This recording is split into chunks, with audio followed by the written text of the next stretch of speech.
네, 오늘 계속해서 창세기 에 나오는 야곱의 12아들들 그리고 그 후손인 12지파에 대해서 공부할 때 오늘은 이사갈 지파에 대해서 공부하겠습니다. 이사갈과 이사갈 지파에 대해서 공부하겠습니다.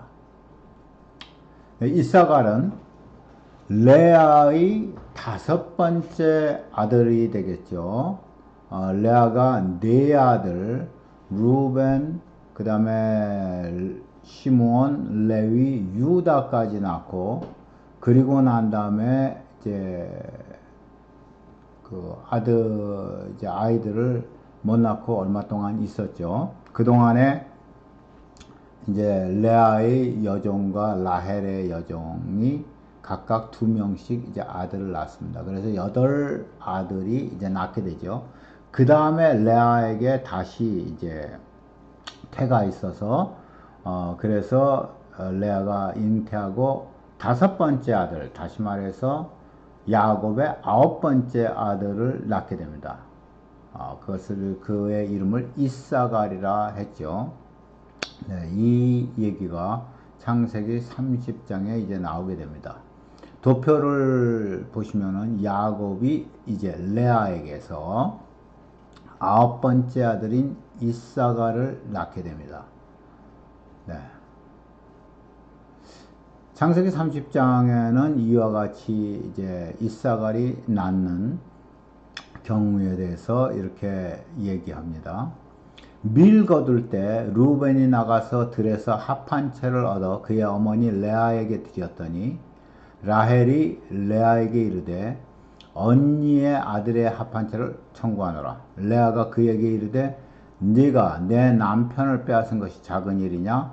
그런데 네가 내 아들의 합 한 채도 뺏고자 하느냐? 라헬이 이르되 그러면 언니의 아들의 합 한 채 대신에 오늘 밤에 내 남편이 언니와 동침하리라 하니라. 저물 때 야곱이 들에서 돌아오매 레아가 나와서 그를 영접하며 이르되 내게로 들어오라. 내가 내 아들의 합 한 채로 당신을 샀노라. 그 밤에 야곱이 그와 동침하였더라. 하나님이 레아의 소원을 들으셨으므로 그가 임신하여 5째 아들을 야곱에게 낳은지라. 레아가 이르되 내가 내 시녀를 내 남편에게 주었으므로 하나님이 내게 그 값을 주셨다 하고 그의 이름을 이사갈이라 하였더라 그랬습니다.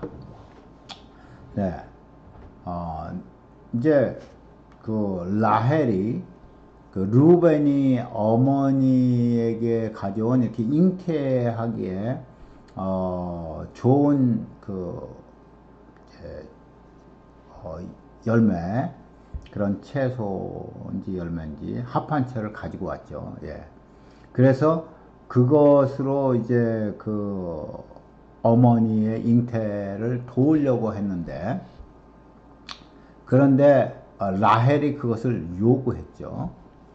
그래서 요구하면서 이제 오늘 밤은 내 차례인데 그 대신에 언니가 들어가라. 그래서 언니인 라헬이 레아가 이제 그 야곱과 동침을 하게 되죠. 그리고 그 밤에 하나님이 이제 야곱에게 레아에게 5번째 아들을 낳게 해주시죠. 그래서 하나님이 내게 그 값을 주셨다. 내가 내 시녀를 내 남편에게 주었고 또 내가 합한 채도 내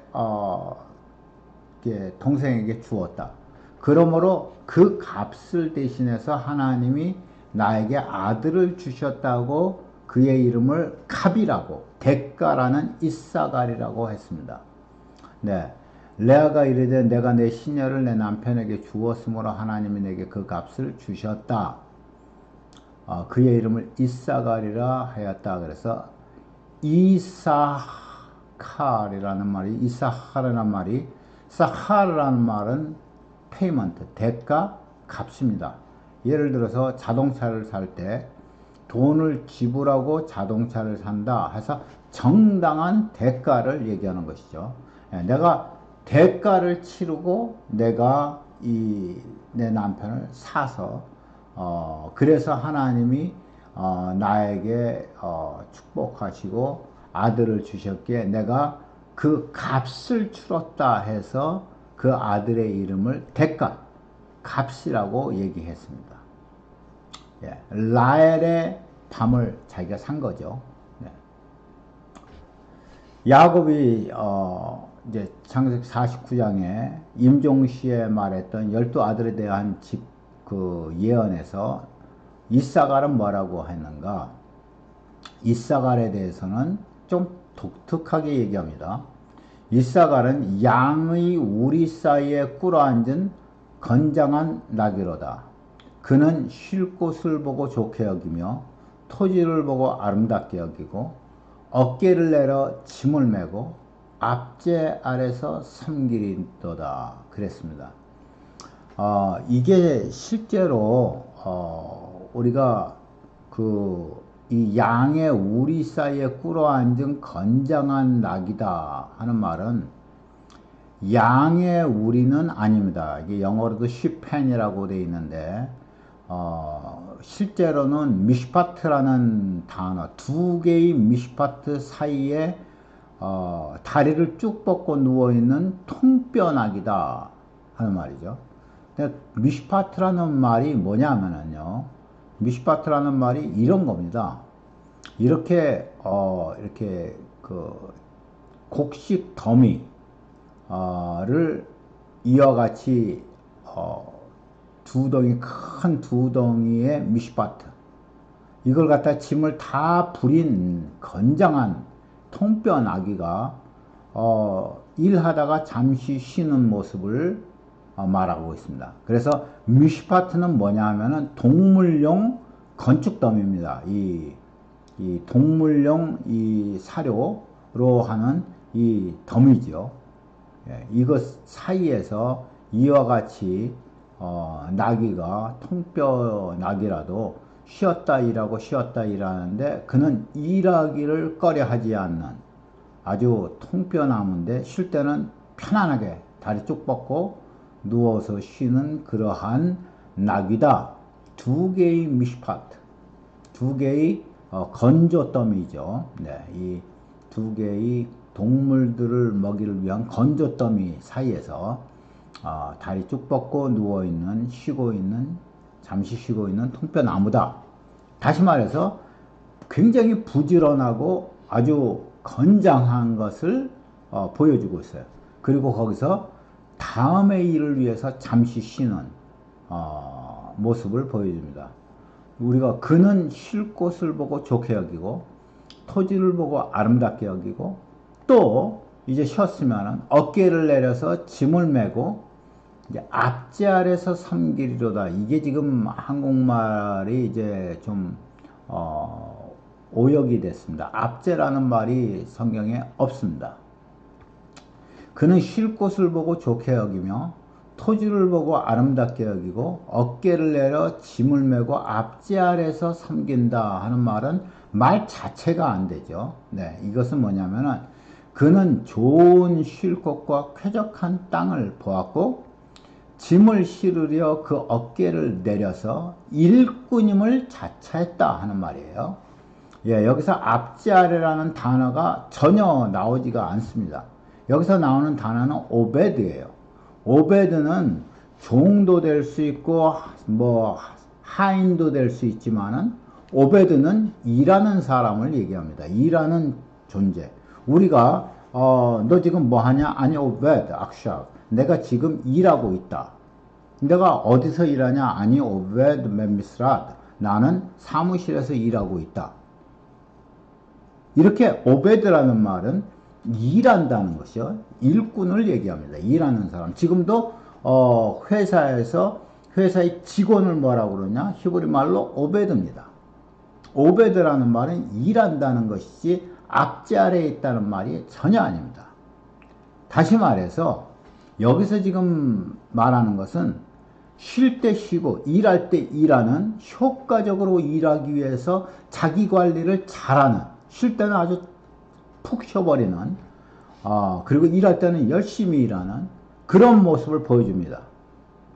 그래서 어깨를 내려 짐을 메고 그리고 일꾼을 자처하는 일꾼임을 이렇게 나타내는 그러한 굉장히 귀한 나귀로 표현이 됩니다. 통뼈 나귀로 표현이 됩니다.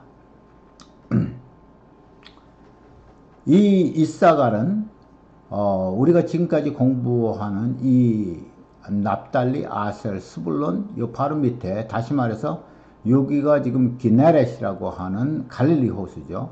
갈릴리 호수 바로 밑에 있는 비옥한 땅이면서도 비옥한 땅이면서도 또한 산악지대도 곳곳에 있는 그래서 농업과 육축업을 활발하게 하였던 이 땅이죠.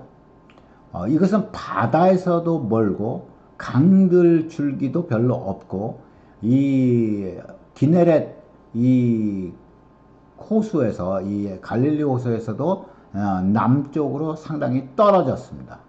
그래서 이렇게 땅은 비옥한 땅도 있지만은 산악지대도 있고 그래서 이쪽에서는 무슨 커다란 무역이나 이런 그 경제 활동이 굉장히 좋은 지역은 전혀 아닙니다. 단지 농업과 육축업을 하기에는 알맞는 장소죠. 네. 야곱의 예언에 나오는 지파를 상징하는 동물들이 몇 개 있습니다. 5개가 나오는데요. 그 중에서 유다는 사자 새끼로 나오죠. 네. 그리고 단은 뱀, 길의 뱀, 새길의 독사라고 하죠. 그리고 납달리는 암사슴으로 나오죠. 이렇게 자유롭게 풀어놓은 막 뛰어다니는 암사슴으로 나옵니다. 이사갈, 오늘의 이사갈 우리가 배우는 것은 나귀로, 통뼈 나귀로 나오고 그 다음에 베냐민이 마지막으로 등장하는데 물어뜯는 이리, 울프죠. 늑대, 물어뜯는 잔인한 늑대로 등장합니다. 여기서 여러분께서 자세히 보시면은 이렇게 5개를 자세히 보시면은 사람을 이롭게 하는 동물은 이사갈 하나밖에 없습니다. 사람을 위해서 일하는 동물이 하나밖에 없어요. 그것도 튼튼한 통뼈 나귀로 나옵니다. 당대 나귀는 굉장히 중요한 일하는 거였죠. 나귀가 짐을 부리고 그리고 나귀는 때때로 말을 대신합니다. 많은 경우에서 말을 대신했죠. 그래서 나귀는 굉장히 귀한 우리 그 사람에게는 굉장히 중요한 당시의 동물이었습니다. 사람을 이롭게 하는 동물로서 등장하는 것이 이사갈 하나입니다. 모세의 축복을 우리가 보겠습니다. 모세의 축복 신명기 33장을 보시면은 스불론과 이사갈이 함께 나오죠. 스불론과 이사갈은 9번째 아들이요, 스불론은 10번째 아들, 다시 말해서 레위의 6번째 마지막 아들이죠. 레아의 레아의 6번째 아들 막내죠. 근데 스불론이 먼저 등장하죠. 이름이 창세기 49장에서도 스불론이 먼저 등장합니다. 그래서 우리가 알기로는 스불론이 훨씬 더 강성했다는 것을 우리가 알게 됩니다. 그러나 이제 스불론, 오늘은 이사갈 공부하는 거니까 스불론은 좀 나중에, 스불론 다음 주입니다. 스불론 나중에 하고 스불론과 함께 나오는 이사갈 우리가 함께 읽어보시겠습니다. 스불론에 대해서 일렀을 때 스불론이야 너는 밖으로 나감을 기뻐하라. 그러니까 스불론은 바다에 연접되어 있기 때문에 해양 무역에 눈을 뜨게 됩니다. 이사갈이야 너는 장막에 있음을 즐거워하라. 이사갈 지금 내륙에 들어와 있어가지고 이사갈은 내륙에서 육축업, 농업과 육축업을 하게 되죠. 그래서 너는 장막에 있음을 즐거워하라. 그 여기서 보는 것이 뭐냐면은 이사갈은 돈과 이 재물로서 풍부하지는 않지만은 그는 자족하는 그리고 즐거워하는, 가지고 있는 것에 만족하는 이러한 모습을 보여줍니다. 그들이 백성을 불러 산에 이르게 하고, 이것은 지금 이사갈에 대해서 나옵니다. 그들이 백성을 불러 산에 이르게 하고, 거기는 산악지대도 많으니까 거기서 의로운 제사를 드릴 것이며, 이거는 이사갈에 대한 겁니다. 이사갈은 의로운 제사를 드리겠다 그러죠. 그런데 바다의 풍부한 것과 모래의 감추인 보배를 흡수한다는 것은 스불론에 대한 것입니다. 네. 여러분께서 이사갈을 보시면 이사갈은 여기입니다. 스불론은 아셀 바로 옆에서 바다에 굉장히 빠르게 나갈 수 있습니다. 그래서 스불론은 해양 산업이 발달했고, 이사갈은 그거에 그렇게는 안 되고 내륙에 속해 있기 때문에 이사갈은 농업과 육축업에 중점을 갖고 있습니다. 인구로 따지면은 이사갈은 이와 같이 조그마한 땅에서 살지만은, 이사갈의 인구는 첫 번째 유다와 두 번째 단에 이어서 세 번째지만은, 두 번째 단이 64,400명 남자만 따져서, 군대 가는 남자만 64,400명이고, 그리고 단은 64,300명, 100명 차이밖에 안 되는 3위를 기록하고 있습니다. 그 외에는 상당히 떨어지죠, 다른 지파들은. 그래서 이사갈은 인구가 상당히 넓습니다. 내륙의 작은 영토에 비해서 인구는 상당히 많습니다. 그런데 이 많은 인구가 대부분 농업과 육축업에 종사하게 됩니다. 그러면 드보라가 가나안 왕 야빈과 전쟁을 할 때, 그때 그러면 사사 드보라를 따라서 이사갈은 어떻게 하였는가 하는 것을 우리가 잠깐 보겠습니다. 사사기 5장 15절에 보면 이사갈의 방백들이 드보라와 함께 했다 그랬습니다. 그러니까 납달리, 스불론, 이사갈은 납달리에서 바락이 나오지 않습니까? 이 바락이 드보라의 명을 받고 나가서 야빈과 가나안 왕 야빈과 전쟁을 하죠. 하솔에서. 네, 그때 모인 그 지파들이 스불론, 이사갈이죠. 단, 아셀, 길르앗은 참여하지 않고 하나님의 야단을 맞았죠. 예. 그래서 스불론과 함께 자기의 형제인 스불론과 함께 드보라를 도와서 전쟁을 참여했던 자기 희생을 하고 자기 지역을 지키는 용기 있는 그런 지파였습니다. 시대의 선구자로서의 지파라고 저는 이사갈 지파를 표현하고 싶습니다. 사울이 길보아 전투에서 전사하고 난 다음에 헤브론에서 유다 지파 사람들이 다윗을 새 왕으로 추대했습니다. 그런데 나머지 이스라엘 지파들은 다윗의 아들 이스보셋을 왕으로 세웠죠. 그 세상의 이치로 보면은 사울의 아들인 이스보셋이 왕위에 오르는 것이 정통성이 있다는 의견도 있죠. 그렇지만 이사갈 지파는 믿음으로 판단했습니다. 그 세대의 흐름을 알았어요. 그 하나님의 뜻이 어디 있는지를 그들은 분명히 알았습니다. 그들을 얘기하기를 그들은 그렇게 믿음으로 의로운 판단을 했다고 성경은 말합니다. 그들은 믿음으로 바른 판단을 해서 다윗을 왕으로 세우는 일을 결정했고 적극적으로 동참했어요. 이 일을 위해서 그들은 자기 지파의 200명이나 되는 군 행정관들을 다윗에게 파견합니다. 당시 다윗은 사울에 비해서 전력적이나 전략적으로 굉장히 열세에 있었습니다. 그러나 사울의 사망 후에 다른 지파들은 사울이 죽었으니까 그러니까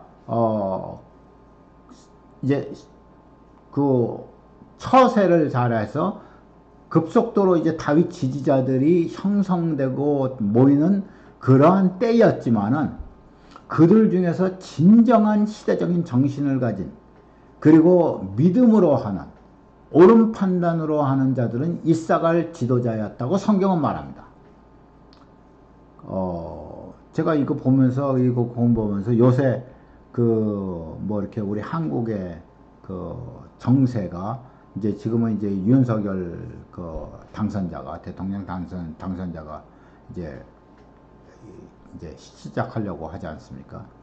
그러니까 이제 그 눈치 보고 있었던 또 그동안은 이제 완전히 이쪽 그 여당 쪽에서 이기겠다고 그렇게 생각 다 했던 사람들 그리고 그동안 이렇게 그쪽을 밀었던 다시 말해서 사울을 밀었던 사람들이 사울이 죽으면서 급속도로 쇠락해지고 그리고 처세를 위했던 사람들이 이제 그 다윗에게 붙는 것처럼 지금 이제 그러한 형태가 돼가지 않습니까?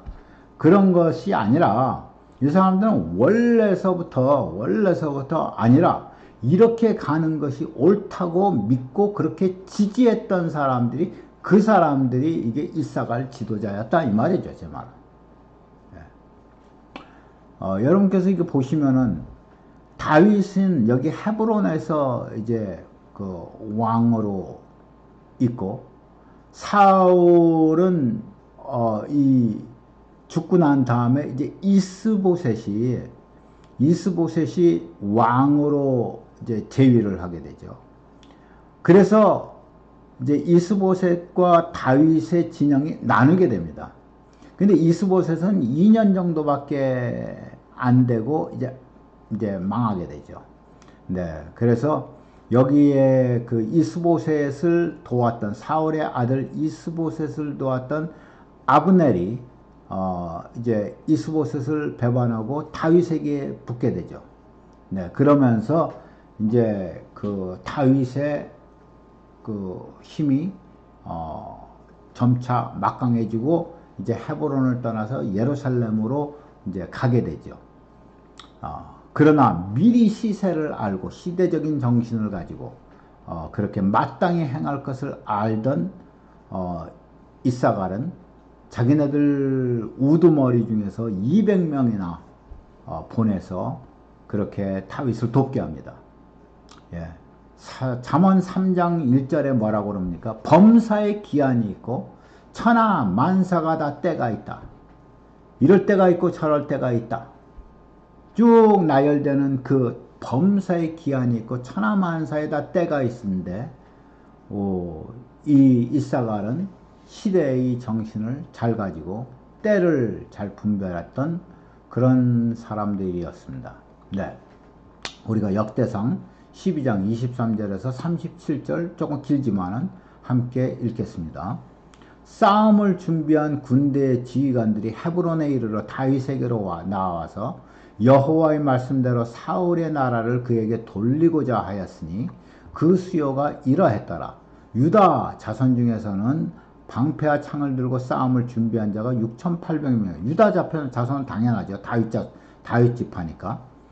6,800명. 시므온 자손 중에서는 큰 용사가 7,100명이요. 레위 자손 중에서도 4,600명이고 아론의 집 우두머리와 여호야다와 그와 함께 했던 자가 3,700명이라. 그러니까 레위 자손은 전부 다 해서 이것을 더하는 것인지 아니면 4,600명 중에서 3,700명이 있다는 것인지는 확실하지는 않습니다. 네.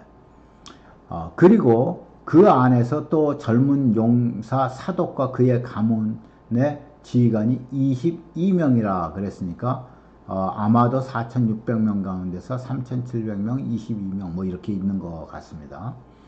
베냐민 지파 곧 사울의 동족은 아직도 테바이나 사울의 집을 따르나 그 중에서 나온 자가 3,000명이나 나왔습니다. 에브라임 자손 중에서 가족으로 유명한 큰 용사가 28,000명이나 나왔고, 므낫세 반지파 중에 이름이 기록된 자로서 다윗을 세워 왕으로 삼으려는 자가 18,000명이고, 이사갈 자손 중에서는 시세를 알고 이스라엘이 마땅히 갈 것을 아는 우두머리가 200명이니 그들은 이 모든 형제를 통솔하는 자이며, 스불론 중에서는 모든 무기를 가지고 전열을 갖추고 두 마음을 품지 않고 능히 진영에 나가서 싸움을 잘하는 자가 5만 명이고, 납달리 자손 중에서 지휘관 1,000명과 방패와 창을 가지고 따르는 자가 37,000명이고, 단 자손 중에서 싸움을 잘하는 자가 28,600명이고, 아셀 자손 중에서 능히 진영에 나가서 싸움을 잘하는 자가 4만 명이고, 요단 저편 루벤 자손과 갓 자손과 므낫세 반지파 중에서 모든 무기를 가지고 능히 싸우는 자가 12만 명이었더라.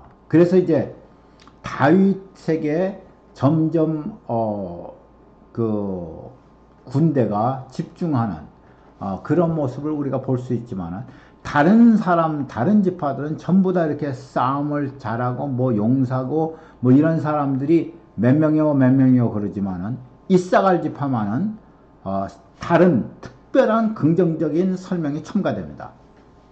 그것은 뭐라고 그럽니까? 이사갈 자손 중에서는 시세를 알고 이스라엘이 마땅히 행할 것을 아는 우두머리가 200명이고 그들은 그 모든 형제를 통솔하는 자라.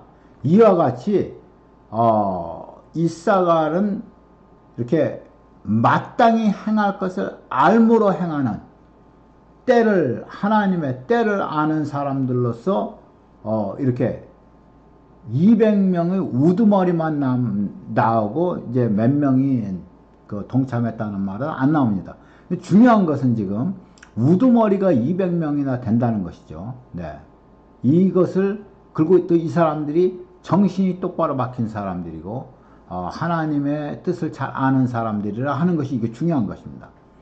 이 이사갈과 같이 붙어 있으면서, 이와 같이 붙어 있으면서 한 형제죠. 예, 9번째, 10번째, 이와 같이 한 형제, 레아의 친형제로서의 아들, 레아의 아들들이죠. 굉장히 가깝고, 그리고 결속이 단단하기 때문에 아마 서로 영향이 있을 겁니다. 그래서 이 스불론 사람들에게서도 두 마음을 품지 않고 라는 말이 특별히 나오고 있습니다. 다시 말해서 스불론과 이사갈 자손들에게만 특별한 긍정적인 설명이 첨가됩니다. 여기서 특별히 더 이사갈은 이 시세를 잘 알고 마땅히 행할 것을 아는 그러한 판단이 정직하고 의로운 판단을 갖는 그러한 사람들이라는 것을 알게 됩니다.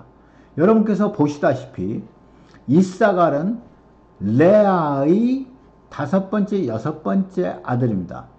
그런데 이들이 이 유다 지파가 다윗이 유다 지파 아닙니까? 유다와 아마도 굉장히 절친한 결속을 가졌던 것 같습니다. 그래서 유다에 대해서, 특별히 다윗에 대해서 항상 하나님의 뜻을 그렇게 바라고 그렇게 느꼈던 그런 사람들인 것 같습니다.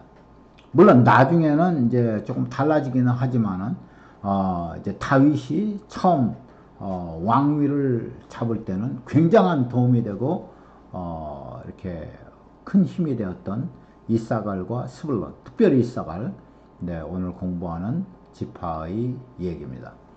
여러분께서 유다와 이사갈, 스불론을 보시면은 이것이 레아의 넷째 아들, 5째 아들, 6째 아들이잖아요.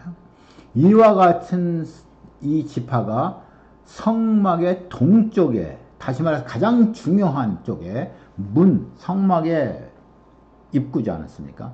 문 쪽에 서 있어서 제일 먼저 진행하는 것이 이렇게 동진하게 돼 있어요. 언제든지 이쪽으로 동진합니다. 그러므로 최전방, 진군의 최전방에 있는 것이 유다와 이사갈과 스불론이에요. 예, 이와 같이 그들은 항상 이렇게 결속돼 있고, 그리고 서로서로를 지지하면서 전쟁도 가장 먼저 뛰쳐나가고 진군도 항상 제일 먼저 했던 그러한 지파들이었습니다. 그 중에 이사갈이죠. 네, 아까도 제가 말씀드렸지만은 그 지역 자체가 경제 발전에는 부적합했었죠. 이렇게 내륙으로 들어갔고 바다에서 멀고 내륙 깊숙한 곳이고 뭐 큰 강도 없고, 그러니까 할 수 없이 목축과 농업밖에는 안 되니까, 그러니까 어떻게 됩니까? 그러니까 무역이 안 되고, 그러니까 당대 그 당시에서는 해상 무역을 해야지 돈을 버는데, 그리고 풍부해지는데 별로 그런 것이 없으니까 이렇게 경제적으로는 좀 낙후했다고 보면 됩니다.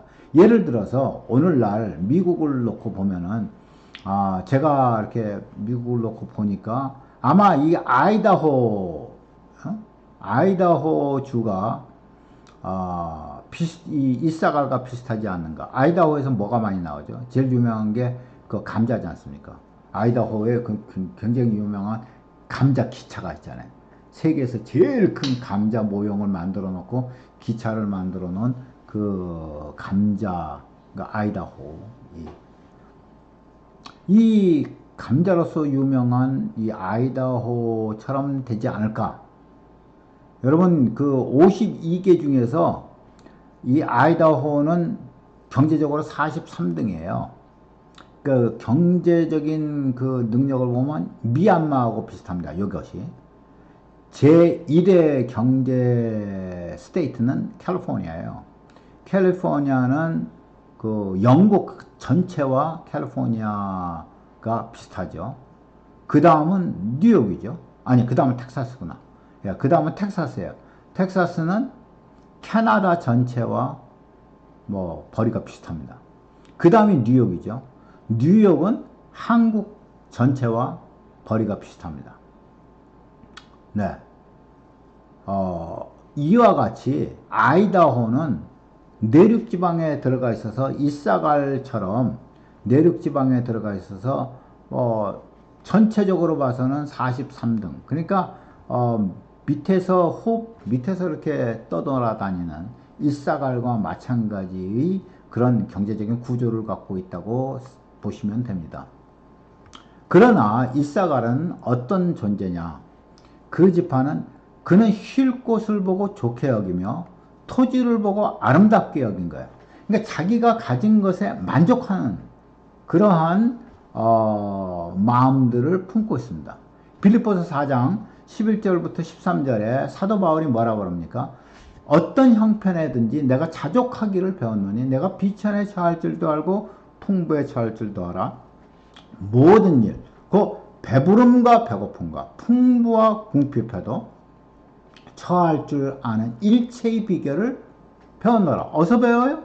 내게 능력 주시는 자 안에서 내가 모든 것을 할 수 있다는, 다시 말해서 하나님이 내게 능력을 주시기 때문에 내가 어떠한 상황에서도 나는 만족하고 내가 모든 것을 할 수 있다고, 내게 다 주신, 당신께서 내게 주신 사역을 내가 감당할 수 있다고 그렇게 자족하는 것을 배운 그런 바울의 고백과 같이 12지파 중에서 유일하게 이와 같이 자기의 쉴 곳을 보고 좋게 여기고 토지를 보고 아름답게 여기는, 없어도 기뻐하는 그러한 지파가 이것이 이사갈 지파예요. 네. 그들은 의로운 제사를 드릴 거라고 그랬어요. 네. 예. 그들은 의로운 제사를 드릴 것이다. 이 말은 무슨 말이냐면은 그들은 정말 참 신앙을 가지고 있다는 것이죠. 예. 풍요치 않아도 신앙을 간직하고 기뻐하면서 산다 이거죠. 요것이 지금 이 그들이 백성을 불러 산에 이르게 하고 거기서 의로운 제사를 드릴 것이며, 이 후반의 것은 스불론에 대한 것이죠. 예, 바다의 풍부한 것과 모래에 감춰있는 금, 은, 무슨 그 많은 좋은 것들, 그것으로서 부유하게 되지만은, 이 이사갈은 그렇지 못하지만은, 그들은 기쁨으로 의로운 제사를 하나님께 드리는 그런 사람들이라 하는 말이죠. 이사갈 지파의 출신의 인물로서는 사사 돌라가 있습니다. 돌라라는 뜻은 벌레라는 뜻이죠. 예. 사사 돌라는 이사갈 지파인데 6명의 무명 사사야. 그러니까 뭐 별 흐지부지한 사사예요. 뭐 이렇게 그렇게 자기 이사갈 지파처럼 그 사람도 사사로서 뭐 특이한 일이 없습니다. 다른 사람들보다도, 다른 무명의 사람들보다도 더 특이한 일이 없어요. 이 사람은 6명의 무명 사사 가운데서도 그래도 가장 오래 최장 기간을 다스렸던 인물인데, 이름 자체도 벌레입니다. 뭐 나타난 게 없어요. 뭐라고 그러냐면, 아비멜렉 후에 이사갈 사람 도도의 손자 부하의 아들 돌라가 일어나서 이스라엘을 구원하니라. 그가 에브라임 산지 3일에 거하여 이스라엘의 사사가 된 지 23년 만에 죽음에 3일에 장사되니라. 땡! 뭘 했다는 소리가 없어요. 뭘 한 것도 없고, 정말 다른 사사보다 훨씬 더 짧게, 그리고 전혀 무슨 사역에 뭐가 없이 그냥 땡치고 끝나버린 이런 사사의 설명이죠. 그러나 우리가 여기서 굉장히 중요한 일을 하나를 봅니다. 예, 돌라가 이 어디 사람이라고? 이사갈 사람이죠. 이사갈 사람이면은 여기에 붙어 있는 이사갈이죠. 그런데 산 것이 어디냐면은 에브라임 산지 3일에 거했다고 그랬어요. 에브라임 산지는 여기죠. 예, 3일이 우리가 확실하게 나타나지는 않지만 제가 추측해서 저는 이쯤으로 잡았습니다. 그럼에도 불구하고 중간에는 므낫세라는 큰 지파가 있고, 그것을 떠나서 에브라임으로 들어와서 산지에서 살아야 됩니다. 그가 에브라임 산지 3일에 거하여 이스라엘 사사가 된 지 23년 만에 죽었다. 다시 말해서 그는 이사갈 지파에만, 이 북쪽만 사사가 아니라 상당히 큰 지역을 다스리는 에브라임까지 다스리던 사사였기 때문에, 그가 다스리기를 위해서, 이스라엘을 다스리기를 위해서 에브라임 산지로 갔습니다. 에브라임 무슨 대도시로 간 것도 아니에요. 산지로 갔어요. 산지로.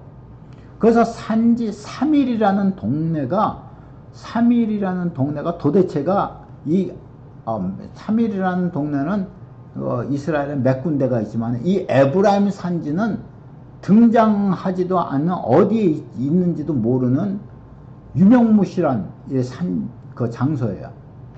다시 말해서 이사갈 자기의 고향에서 떠나서 먼 지파의 산지로 가서 거기서 23년을 사사로서 일하고, 이름도 없이 빛도 없이 무명의 사사로서 3일에서 죽었다 이 말이에요. 지금 거기서 23년을 살고 거기서 죽었다는 말이에요.